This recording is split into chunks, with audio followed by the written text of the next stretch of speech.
here's the Dutch sculler. So through the front, so you could say, okay, her back's a bit curved, but actually her arms and her shoulders are really super relaxed.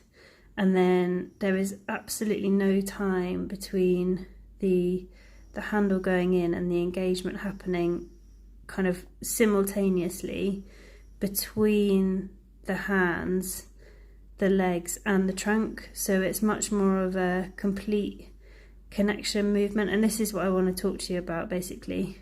So it doesn't look like the legs move just on their own. So there isn't a moment where the legs engage and the trunk doesn't. And it's not that the back is opening early, so the hip joint is still, the angle of the hips is still the same, but the power is locked within the hips. So as she starts driving the legs, the power is taken through the trunk and with the trunk, and there's a really straight line.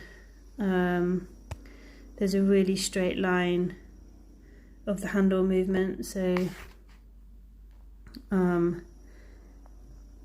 as she starts driving, basically the hands stay on that plane all the way through to the finish. It's like barely drops at all. So hands go in, and she's just driving.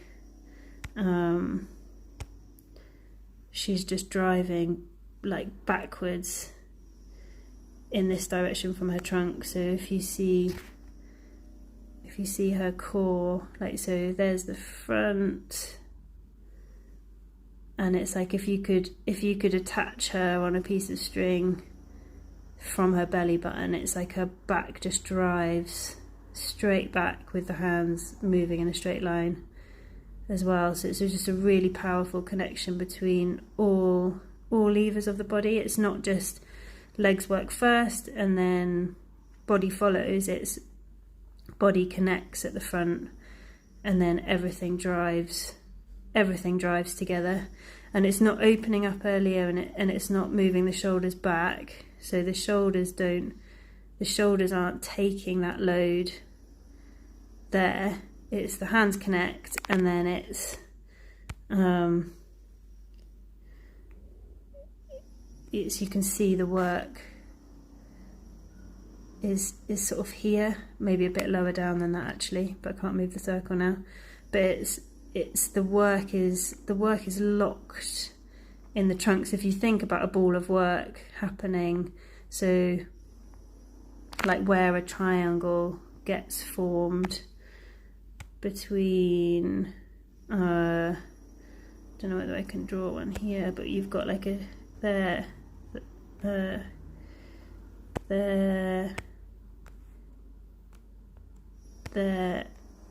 and there. So you've got a triangle of work that forms, and within that is a ball. Again, the ball would be within the triangle. It's hard to draw circles on this thing, but so imagine that ball is within that triangle of work. Everything's locked within that. So as she then drives open, everything then moves in that direction. Like power has been being sent through the boat, through, and actually you can do a better. It's actually down. It's through the boat here. So work is going through the feet, through the boat, but the work itself is being locked in through that bit, all like between the quads, underneath the arms, through the trunk. That's where the work is happening. So then it's being able to drive the boat horizontally, but locking in everything. So it's not legs moving independently and then the body coming in, and you having to find power somehow as you open the body up. The power in the body and the hip opening comes because you've locked the work right off the front. So it's like it's a whole body engagement at the front rather than just legs going down. So with Emma here, the thing I think it gets a bit lost with her is she has this tiny bit of seat moving away from the handles. So I don't know whether you can see that. So that's coming into the catch. And then if you spot, let's see if we can, so you've got handle movement here, and then seat movement here.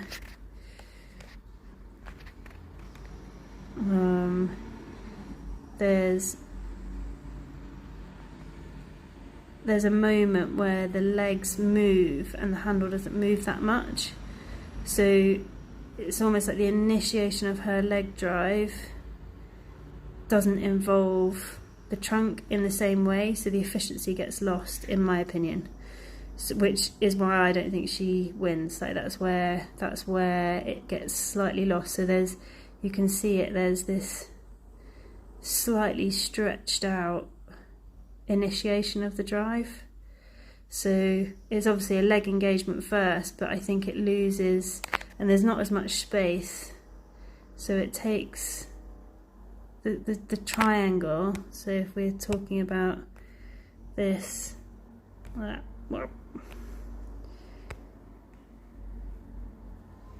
let's try this again. So yeah, so if we go this,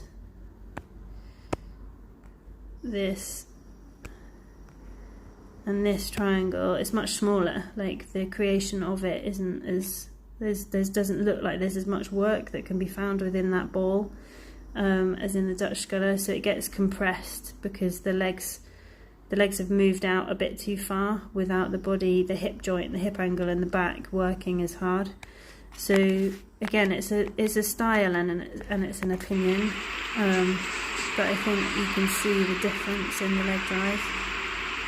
So effectively, what I'm trying to say is that you're not going to use the legs in isolation off the front. So you're going to arrive, you're going to have your trunk engaged as you arrive off the front. And if you're just doing front only stuff, so sitting at the front and doing nudges or like the first quarter of the drive, it's not going to be that your legs move independently. So your hands, the relationship between your handle and the seat is always going to stay engaged. So the handle will move the same distance as the seat moves. So it's just you're not going to, the handle isn't going to overtake the seat. So the handle isn't going to close down the distance between the seat and your hands. It's gonna remain the same, which means that your body angle still stays forward, and your hips are engaged to the work, and everything moves back in a horizontal line.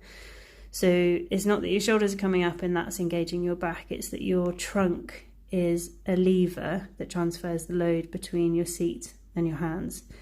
So that's quite a big kind of concept to get hold of, quite hard to achieve, but that's where it's most effective, and locking the power. So if you think about that triangle of work, and then within that triangle you're kind of picking up a ball of work, and you're loading that up and then sending it through the stern, through your feet. That's how the engagement happens. So yeah, I think that's enough for now, but that's kind of, I think in the video of these women, I think you can see the subtleties of the difference, and what ends up making the boat go the quickest in my opinion.